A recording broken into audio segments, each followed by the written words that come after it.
Help me welcome very talented Nick Leftley, everyone. Let him hear it.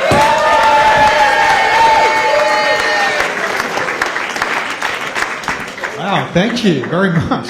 It's a very polite round of applause. I appreciate that. I mean it, I'm British. Manners are very important to me. I remember being horrified by America's anti-drugs commercials in the 1980s, thinking, would it kill them to teach their children to say no thank you to drugs? It's just polite.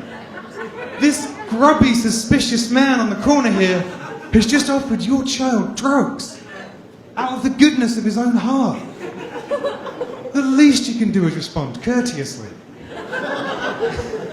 Or with some of your trademark American optimism, which I find so fascinating. I mean, America is the single most optimistic country in the whole world. And Sure, go on. Yes, why not? And for those of you who doubt that, just think for a moment about the way you guys see Florida. It takes unmatched levels of optimism for anybody to drive into the middle of Florida and stare out over those endless miles of humid swamps, crawling with snakes and alligators and infested with mosquitoes, blighted by perpetual lightning strikes, and say, yes, here is where we shall build our magic kingdom.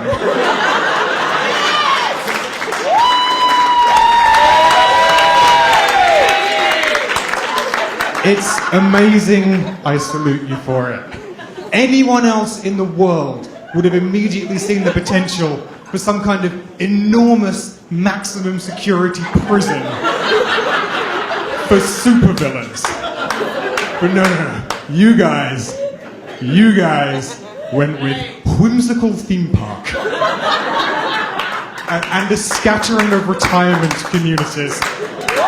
Because if there are two groups of people best suited for survival in some of the most inhospitable terrain the country has to offer, it is small children and the very elderly.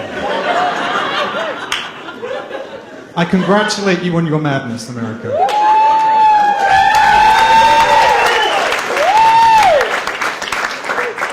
Clapping your insanity, that's the way to go.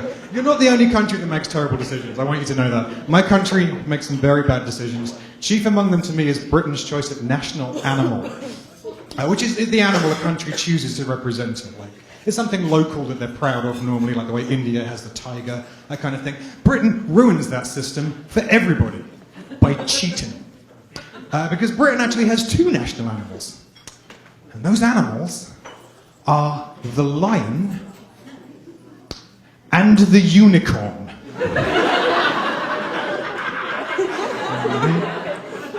I wish I was making this up. This is absolutely true. The lion and the unicorn. One of those two animals has never been indigenous to Britain in the entirety of human existence.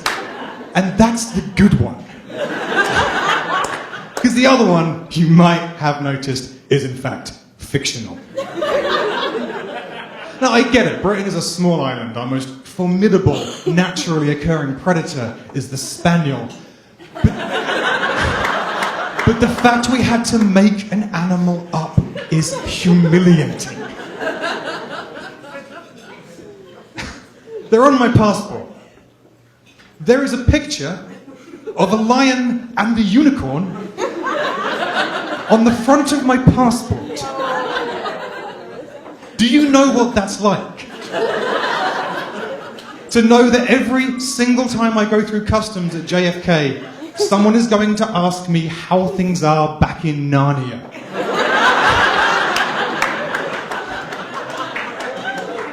It is humiliating. The lion I can live with, but the unicorn? What is a unicorn? A unicorn is just a horse that can stab you to death with its face. There's nothing noble or aspirational about that. It's just horrifying. And what is extra embarrassing to me is that in the picture on the passport, both the lion and the unicorn are wearing little royal crowns. Which is bad by itself. The lion, at least, has the crown on the top of his head, which, if you're unfamiliar with the many subtle intricacies of the European monarchy, yes, that is the correct place to wear a crown. The unicorn's crown has slipped off his head and dangles around his neck. What do we learn from this? We learn that Britain has chosen to represent, not even chosen, specifically invented to represent it on all international borders. An animal that is so stupid it can't even put on a hat. Even though, by its very design, it has an inbuilt hat-catching apparatus on the top of its head.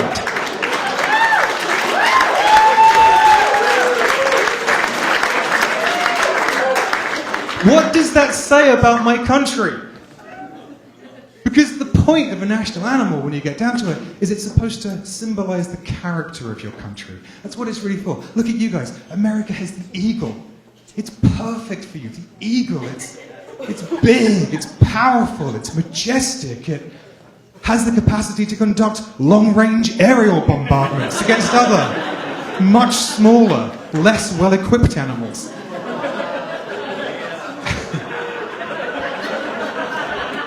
It's ideal when you really think about it. What does a lion and a unicorn say about a country? A lion and a unicorn says, "We're sorry, when you handed out that assignment, we thought you were joking."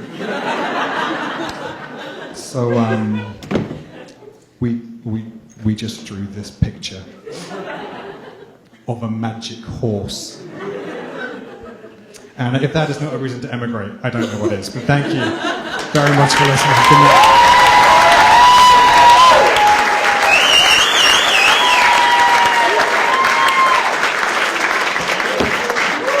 Give it up for Nick, ladies and gentlemen. Let him hear it.